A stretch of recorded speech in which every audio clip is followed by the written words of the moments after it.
It's the Corvette Web Blast. Welcome to the first Corvette Web Blast of 2014. We're back here at Claremont Corvette with Tom Faulkner. Thank you, Tom. Gary Garwood is here too. Hi. We have Nigel in Florida. So the same old team. And we have our first returning visitor. Welcome, Harlan Charles, Corvette Product Marketing Manager at GM Chevrolet and board member of the National Corvette Museum. Welcome, Harlan. Well, thanks. I didn't realize I'm the first returning member. That's quite an honor. Well, because we spoke to you last year, just before the C7 came out, and you know, we had great hopes for it, and well, things have been very good. We'll get to that very, very soon. But first of all, we're going to talk about the Corvette Museum side of things. Tell us how the problems with the sinkhole have developed, how things have been fixed, and basically what's happened there. Well, at the Corvette Museum last weekend, we just had we call it the Bash, the big event, and had a lot of people there. We introduced a lot of what's new for 2015, and they actually had the sinkhole area open so that people could see what happened. And if anybody is familiar, has been to the National Corvette Museum, or is familiar with the way it looks, you notice the big spire that they have, the big red spire and tower, which is kind of the central part of the structure. And the interesting thing is the sinkhole happened right around that area without damaging the main, there you can see the red spire there. It didn't really damage the spire itself, which is very lucky because it keeps the structure of the main museum and building is all intact. So it was really kind of amazing to see. It seems like even if you had attempted to do something like this, I don't know how you would do it. But they did have all 8 cars that had been extracted out of the sinkhole on display for people to see in their various degrees. Now the Blue Devil ZR1 was actually the least damaged by far. Actually, it started right up. But there's about 4 cars that are pretty sad shape. They're barely cars. I'm glad you got those pictures there. Yeah, that's the 01 Z06 Mallet car. There's not much left of those. It's pretty disheartening to see. And actually, the gentleman that donated that car was there in attendance as well. So just trying to assess right now if the cars can be redone. Also a big decision on whether to fill in the sinkhole like it never happened, or leave it as kind of a oddity, as part of the, you know, that nature cause. You could fill in part of it and make it a safe structure as part of the natural part of the floor of that area. So the hole is still there, is it?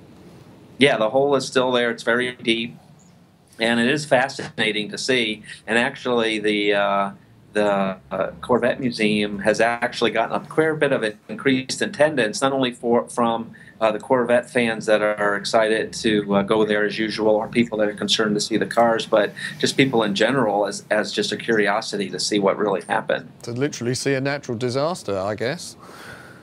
Yeah, exactly. So they're going to make the decision pretty soon whether to fill it in like it wasn't there, or to there's a method where they can actually coat that area and make it structurally sound, and then just build around it. So that may be where they end up going. And then we have to decide. There's certain cars that we can restore. I think the millionth Corvette for sure, and there's other ones that you basically would have to start over. It looks like, which is kind of scary. It's kind of sad, really. That's a lot of hole to fill in if you did go down that route, isn't it? Yeah, I mean, it's very deep. It's, you know, maybe 10 to 20 meters deep, 60 feet or so. It's the cars, people have noted the cars really looked like toy cars when they were in that area. And but you can walk. They have it fenced off now. You can actually. We actually had our museum board of directors dinner right outside the sinkhole there. Believe it or not, we had a good instruction from the civil engineering team that's doing a great job there, working on it, trying to make sure it's all structurally sound and able. And the goal was for the Labor Day event, which is the museum's 20th anniversary. Labor Day is the last weekend in August.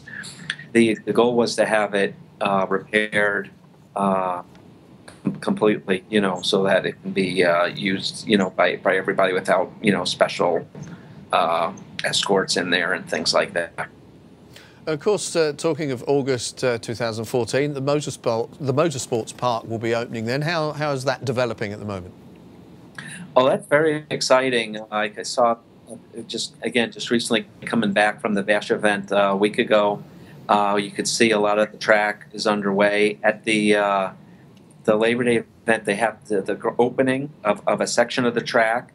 Now, the configuration of the track is very interesting. It's basically like a mini Le Mans track. So it would actually, as you know, you can't really test at the Le Mans for 24 hours until very close to the race, because a lot of those streets are public. Mm-hmm. So this would give our racing team and others an opportunity to test there at a course that's very similar. And then that circuit can be divided up into smaller pieces. And actually, the first piece is the one that's going to be opened on Labor Day. And they, just to make it clear, they have actually replicated parts of the Le Mans track, haven't they?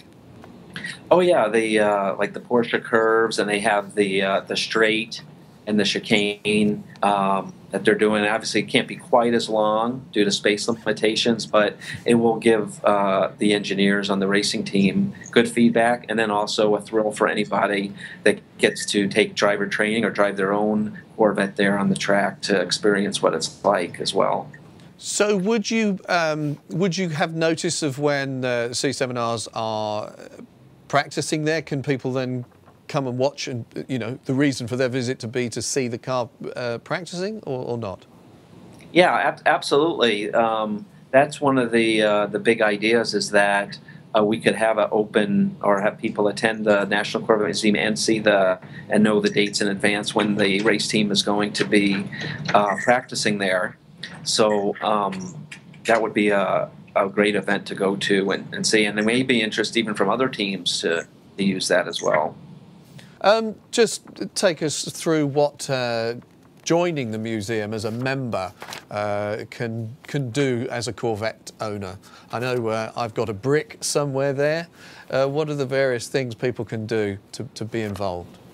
Oh yeah, I recommend any Corvette enthusiast would want to be a member of the National Corvette Museum. You're right. There's bricks you can have at the museum. You can have there's benches, there's tiles, things like that. Also, you can of course all the events that the museum has throughout the year. There's also a magazine they put out, America's Sports Car, bi-monthly. That's a great publication. Tells you what's going on with the museum, the race team, people who are working in the Corvette, as well as there's a lot of other things that the museum does. You have the museum delivery. We have the buyer's tour where you can go and watch your car being manufactured. There's a build book that's available where you can have a book with color pictures of your car being built all along the way. And there's also special plaques in the interior of the car. We have the Corvette Stingray interior plaque. If you get the museum delivery, or if you custom ordered your car, you can get a special plaque with your name on it. Or we're working on, even after, you can get a plaque if you bought your car out of stock customized with your name on it as well, direct from the Corvette Museum. And then in the future, they're going to help us facilitate when we get started the engine build experience, where you could build your own LT4 engine for your new Corvette Z06 in the future. So just tell us about the engine build thing. What does that involve? Well, the engine build experience, as we call it, something that we had in the previous car. We had it for Z06, ZR1, and then the 427 convertible previously. And we hope to do the same thing now with the Bowling Green manufactured engines. What you do, you literally do build your own engine. It's really a great experience and a way to get hands-on with your own car. And there'll be a plaque on that engine with your, and then we don't just like throw all the parts on the floor and you have to build it. You have a builder with you at step-by-step instruction, and That's you good to build know. for the way everything's checked, and you still get your 100,000-mile warranty with that engine. Excellent. Well, that sounds like a real nice personal touch to be able to do to your car. Right now, let's get back to the reason you're here. As I said last time we spoke to you, we were just ahead of the release of the C7. It's fair to say it's gone pretty well, isn't it? Oh, it's been a great launch of the Corvette Stingray. Sales, and have been a good excitement. Of course, we're North American Car of the Year, a lot of magazine awards, like the Automobile of the Year. Tad Struchter, our chief engineer, was named Man of the Year by Automobile Magazine, Car Driver 10 Best, Road and Track Performance Car of the Year. And the reviews in your area, in your neighborhood, that I've seen from Autocar and Top Gear and magazines across Europe and the UK have been very positive as well, which is really gratifying, because that's really been in the past a hard audience to really appreciate the Corvette. Now, I think with the refinement that the car has, and the attention to detail, and the way the car rides and handles, has really taken notice in all over the world. I mean, I think it's fair to say, from the things I've seen, I've watched a lot of video reviews and read stuff, there really doesn't seem to be any negative press about it, really. Tail lights. Yeah, I would agree. I wouldn't disagree with that at all. Nigel says tail lights, but I like the tail lights. That's the only hot potato, isn't it? Yeah, I mean, I'm joking, because I mean, when I first saw the tail lights, I was like, Camaro. But I think actually when you see them, and also, I mean, they've actually now changed the Camaro back-end lights, so they actually don't look like Camaro lights at all now. And I mean, especially on the new Z06, which have actually got clear lenses, I think that, you know, it's one of those things when you first see it, people go, oh, it's not right. But actually, I like the lights on the car now, having seen it in the flesh. I think because the car, to me, has sort of sharper lines, and I think that's reflected in the shape of the taillights. That's how I see it. Yeah, I agree. I mean, that was one of the areas we really thought, you know, we wanted everybody to realize, you know, we talked about this before, that when this new Corvette Stingray came out, 7th generation, we wanted no doubt that this was an all-new car, really an all-new statement for Corvette, and it started with even the taillight, you know, saying that we don't have to have the literal round circles that we've had in the past. We can have a 4-element design that fits well with the car, which you said has more hard lines, and it's very aerodynamic and purposeful. So that was a big part of the car, was to make it all new in every respect, including the taillights. Just picking up on the rear lenses, the European Z06 models probably not going to have the clear lenses. Is that right? Probably. We're not sure yet. Sure. Still working on that. There's a chance it may not have it, and that would have to do with the regulations on the. I guess there's some slight difference in regulations. We have tried to be more common globally with the taillights, especially on the Stingrays. You know, they're very close now. We don't have the red look, but we're not sure if we can do the we call the neutral density or the smoke look for the European requirements yet or not. We're still have to wait and see how it tests out. We've completed it, which is pretty soon. But I don't want to promise we're going to have it. There's a chance we may not be able to export those as they are. If not, then they would have similar to the Stingray lights. So whatever the situation with the backlights, you shifted 3,500 cars in April. Oh yeah, we've done very well in the United States, for example. In April, we had a 40% share in what we call the sports car segment, and very well. We're basically on pace to have about triple the production of the 2013 model. So it's gone very well, exceeding our expectations so far. A lot of excitement. The biggest complaints we get is for people trying to get their cars and dealers trying to get more cars, and things like that of that nature, which you'd much rather have than anything else. But you know, it is something with a sports car like this. You know, like others, with you have something that is in high demand, sometimes you do have to wait a little bit longer to get it. And it's not something that we should be sorry for. It's because the car is so in such good demand right now. Now, one of the things I remember we discussed last year was the sort of criticism that it was the older people seemed to be buying Corvettes. Has the C7 brought that age down? Yeah, the early data shows that the average age has gone down about about 4 to 5 years, so that's a big move. Actually, we're pretty much similar to the rest of the luxury sports car segment. I mean, but the most important thing, I think, than the age is really the mindset, or getting new customers in. I mean, we want to obviously please our loyal customers. That's always number one. You know, the loyal customer comes first. But a big part of doing this car all new was to get a new generation, or maybe people out of other sports cars that might not have considered Corvette before. And we're seeing a lot of that happening now with the new car, especially, and with the attention that we have gotten with the magazine covers behind me and media around the world. That's been a big part of it. I see for 215 you've got a new package, 2 new packages, the Atlantic and the Pacific, coming out for next year. Yeah, so we have 2 new packages, and these are basically packages. We call them design packages, and we put packages of options and accessories together to create a theme. And the idea is to get awareness of the packages. If people like these specific ones that we've done, it's good recommendation already put together. That's great. You can buy those, or if not, you can buy.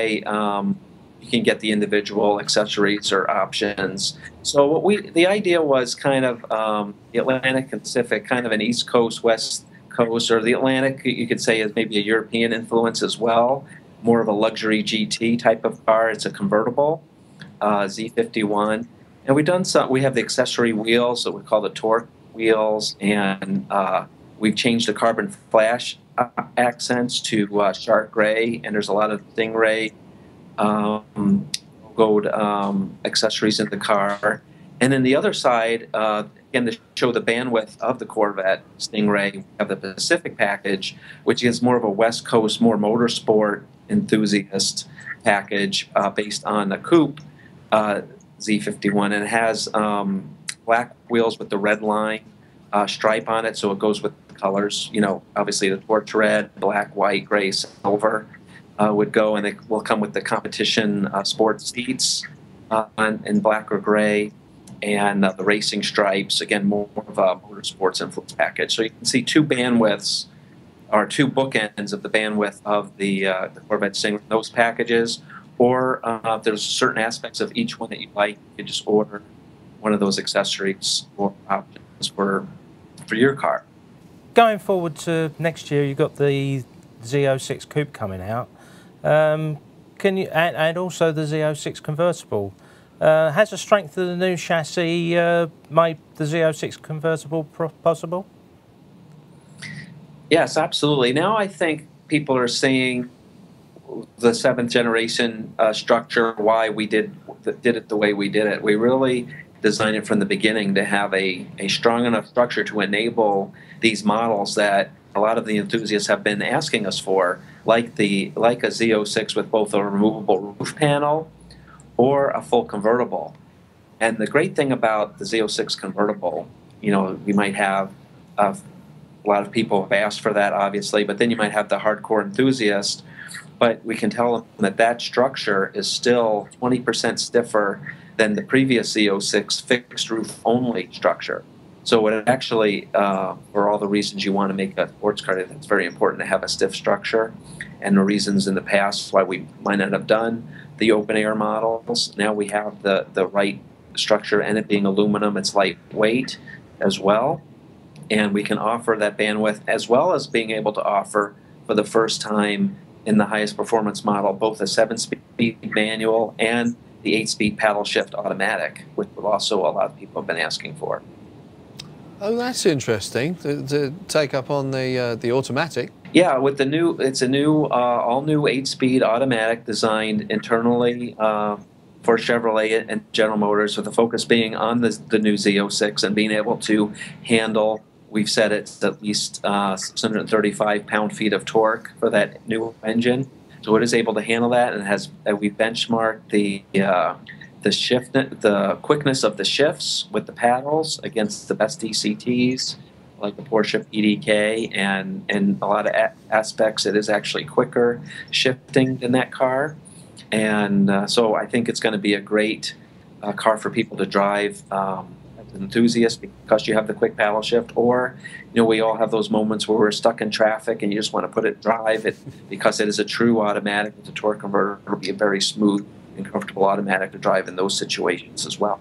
So if you're shifting up manually, as you say, when you're driving it, if you're then sitting in traffic, do you actually have to still do the paddle shift, or will it do it automatically when it gets to a certain rev range? Oh, well, you can put it in drive, where it's automatic all the time, or you can put it in manual, where it's manual all the time. Now, you can, in drive mode, use the paddles and override it. I like to say, if you're passing a car or on a ramp and you want to hold it into gear, you can do that temporarily, and then after about 10 seconds, it'll go back into automatic mode. Or if you want the full manual control, you can put it in the M mode and drive it as a manual.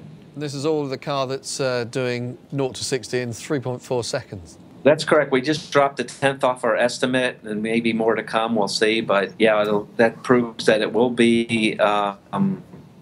We are saying it's going to be faster than the previous ZR1, both 0 to 60, and we've already said it broke the track record at our Milford Road course. So this will be the fastest, most track-capable Corvette we've ever produced. Wow. Will you also be doing the Pacific and Atlantic packs on the ZR1 or something similar, or is this just on the Stingray? Those packages will just be on are available for the Stingray to start off. But in the future, we may do other design packages going forward. It's something we're trying to see if how that goes. But I think it's a neat idea to kind of create different personalities on the car to show what you can do. I also see you got two unique interior colours on the Z06. Yeah, there is some differences in the interior in the Z06. First thing people will notice would be the steering wheel. We have the flat bottom wheel with the carbon fiber spoke on that car, and then we've broken up the interior colors a little bit more cockpit oriented around the driver. And then we have two exclusive colors, Z06 only. There's a dark gray and there's a blue interior as well that are exclusive. On the Stingray, the brownstone and the light gray will be exclusive to the Stingray. So those are the two that are switched. So going back to the racing theme, you've had quite a good weekend at Laguna Seca. Yeah, it was a great weekend. Now back to back, we had Long Beach and Laguna Seca, and first place for the number 3 car, Jan Magnussen and Garcia. Antonio Garcia, great job by those two, and for first 2 wins in the C7R. So we had a little, tough the endurance races. We started off pretty well. In growing pains, first races of the new car, it's tough to start off. Your first race with a 24-hour and then the 12-hour. So we got these two, and now hopefully this is the trend going forward, where we keep winning and aim towards the Manufacturers Championship. Then, of course, we got Le Mans coming up next, 24 hours. That's always a big challenge and kind of the centerpiece for the whole season, and we're very excited about that. Nigel, did you get to any of the races over there this year? Yeah, I've been to Daytona and also to Sebring, because obviously they're both relatively local to me. And I also went to the tests for both Daytona and Sebring. So I got to see the cars running in the camo, which they were running at Daytona back at the beginning of January. And I mean, they were very, very unlucky at Daytona. I mean, they got to, I think it was the 20th hour with the 4 car, and then they had a gearbox issue, which meant they lost half an hour. And the 3 car, they had an overheating problem overnight. So you know they retired, but I mean people don't realise. But I mean one of the brand new Porsches also had an issue. I think they described it as a loss of crankcase pressure or something similar, which basically meant they'd lost a piston. So you know, and that's a brand new car as well. So you know, it wasn't just Corvette that had issues. And then at Sebring, both the cars had problems with the fuel pumps, which caused them problems. And again, they were in a position to win the race, or you know, or certainly finish on the podium with both cars up until pretty late in the race. But I mean, you know, to the team, obviously having the 24-hour race and the 12-hour race as the first two races was why they had these, you know, problems. But hopefully that will put them in good stead for Le Mans next month. And let's just hope that the ACO let everybody play fair this year rather than the problems we had last year. So what's your gut reaction, Nigel, about how they'll do at Le Mans? Well, it's all going to depend on the balance of performance. I mean, if you know, they balance the cars fairly for all the teams, and I don't just mean, you know, that Corvette play fair, but I mean last year it was very much Aston Martin and the Porsches were way ahead of everybody else as far as performance was concerned. But you've got Ferrari, who are also you know, going to be there with a lot of cars, not only in the GTLM but also in the amateur class. So you've got to hope that they sort of get the balance right, so that everybody can play fair. I mean, this year Viper won't be there. They had places to go, and they basically they turned them down and said no, we're not going to go. I think that's to do with the fact that you know, that their sales are not backing up the race team, whereas obviously with Corvette they have had very good sales, and therefore, you know, they can sort of say, well, we're going to go to Le Mans, whereas you know, for the Vipers that wasn't the case this year. Kind of almost, Harlan, with the sort of resurgence of interest in Corvette, Le Mans quite important, isn't it, this year? Yeah, always Le Mans important. I think it's really, you know, the best test of the durability of the street cars, obviously, our success in racing.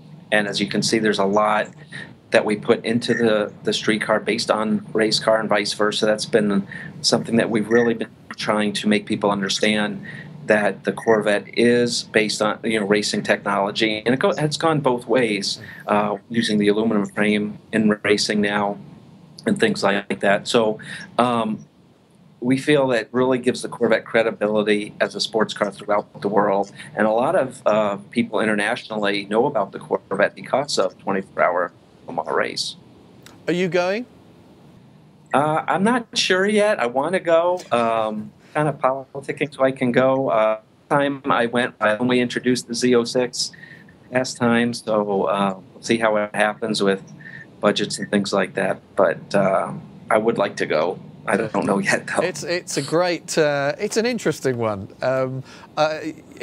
It's something that it's not like any other race you go to, really, because sometimes it's quite nice to be sitting having a meal and hearing it in the background. It's all about the whole vibe, really, I think. Some people treat it differently. I've actually I actually said to Harlan when I saw him last time that if he needs somebody to drive a C7 and show it to its best effect, you know, I'm more than happy to do it this year for him. What, on the track, Nigel?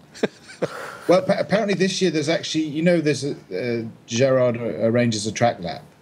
I actually got an email from Gerard the other day to say that this year they're running a track lap with, I think it's the Lotus owners, and they're talking about it being something like €300 to do the lap, but it's not a lap. You get like 3 laps. I'm lucky enough to have done, I think, what did we did 2 or 3 laps I've done, and I've been in the Pilots Parade on the Friday as well twice, which is a great thing to be involved. The whole event.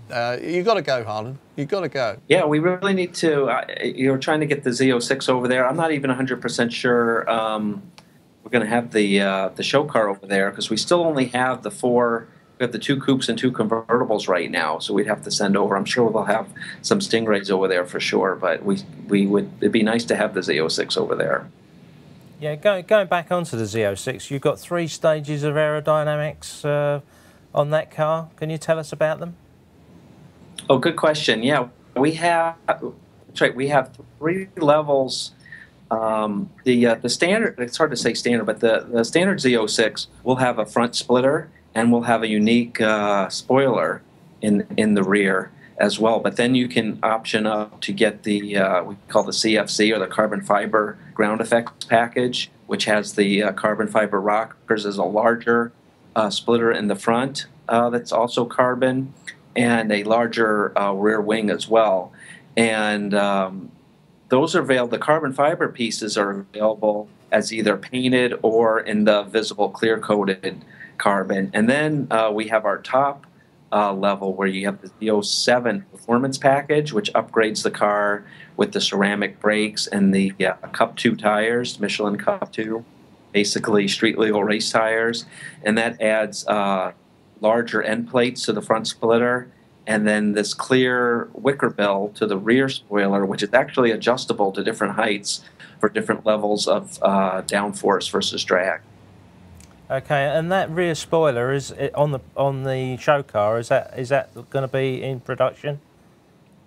Yeah, it may vary slightly from the what we showed in the show car to production. We're finding during some of our testing that maybe even a taller with spoiler with more downforce may help.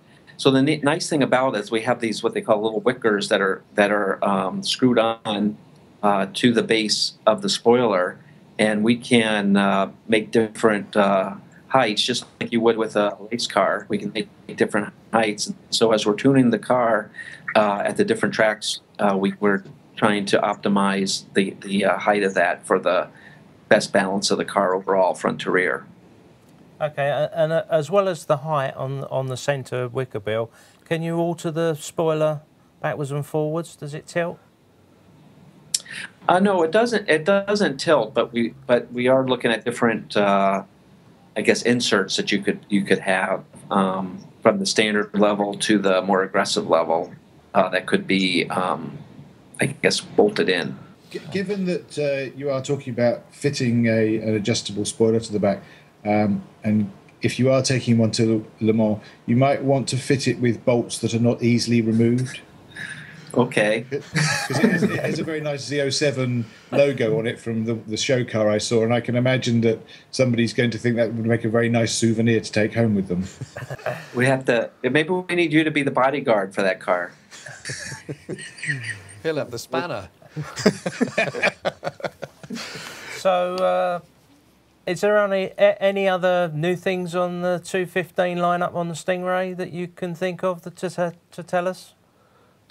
Oh yeah, we several things. One of the biggest news we have is the performance data recorder. It was something I'm very excited about because it is an industry first.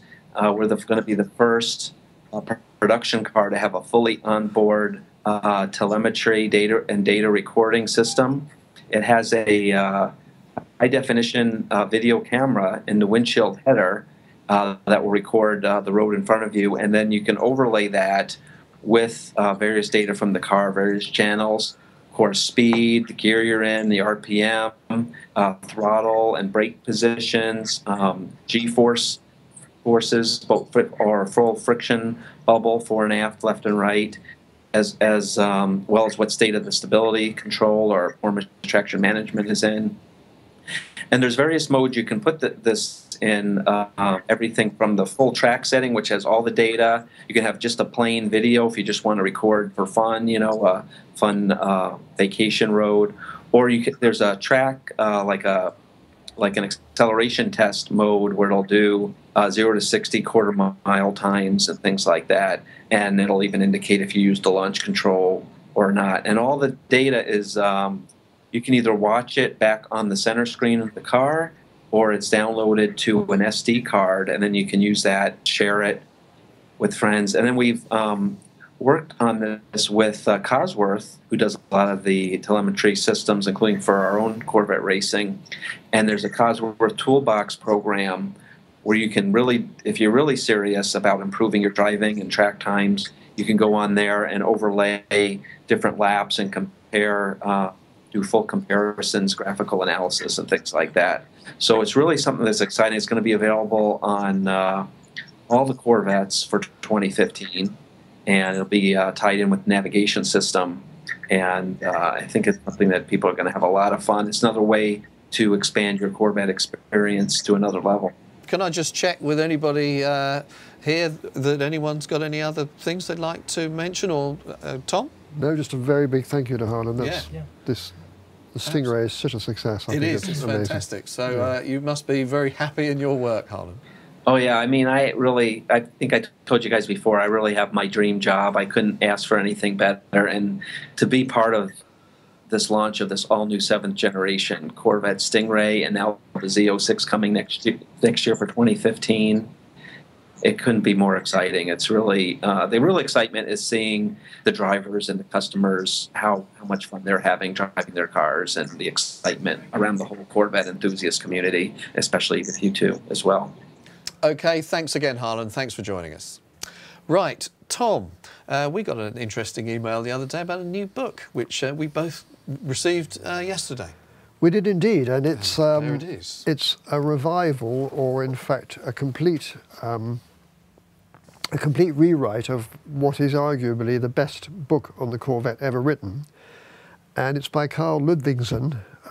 This book was terribly important to me. When I first bought my first Corvette in 1971, there was simply nothing published about the Corvette. No history, no books. Now there's certainly in excess of 200, and I have written about 10% of those myself. Mm-hmm. But back then there was nothing. So I ordered my copy as soon as I heard about it, and it duly arrived in 1973, and I read it cover to cover twice. Wow. It's quite a read, isn't it? I mean, it's... Well, it was half the size of the new book. Pretty huge. Carl was deeply involved. He worked at General Motors, and he was also in PR at the time. He was very much involved in the history of the Corvette in the late 60s, early 70s. So he was ideally placed to write this book. Since then, it's been through 2 revisions, and the first revision had a whole chapter on my XP987 GT and the history of that. So when the new edition arrived this morning, thanks to UPS from the publishers, Bentley Publishers, I went straight to chapter 46 to see what he'd said about the XP987, and he's come up with a whole lot of new pictures, and the text completely revised. It is absolutely outstanding. Wow. And I think the good decision that Bentley have made is to not try and do a complete 60-year history of the Corvette, but they have literally stopped at 1982. I've really, because we were getting ready to do this, I've literally had to flick through it. I've always loved books with loads of pictures in. My God, it's got a lot of pictures in it. But it's something that you can flick through, and I sort of found I would think, oh, I want to look at that bit and read that bit. It struck me that that would be how I would look at it. Rather than read it start to finish, I think I'd find bits that I wanted to I think the good news is that Bentley Publishers are very keen that we should have Carl Ludvigsen either here, because he is London or Essex based, in our studio, or alternatively on Skype, and that would be fascinating to have an interview with someone who is just so knowledgeable. And of course, he's an award-winning writer also on Mercedes and Porsche. So that is really something to look forward, and that Bentley think Web Blast is worth using. That's it was great. Nice of them to get in touch. Right, so that'll be in a couple of Web Blasts' time, because our next Web Blast we talked to Keith Beskey, who is one of the earlier members of the CCC UK, and he's got a prototype ZR1. And Tom, you've also got a prototype, the rotary-engined car, and we talk about that. So that's about it. Our thanks obviously go to Harlan for joining us today. Nigel, thank you very much indeed for joining us. Thanks, guys. See you again. No worries. Thanks, Tom, for having us here at Claremont. And Gary, thanks for you for watching. And we'll see you again very soon. Bye-bye.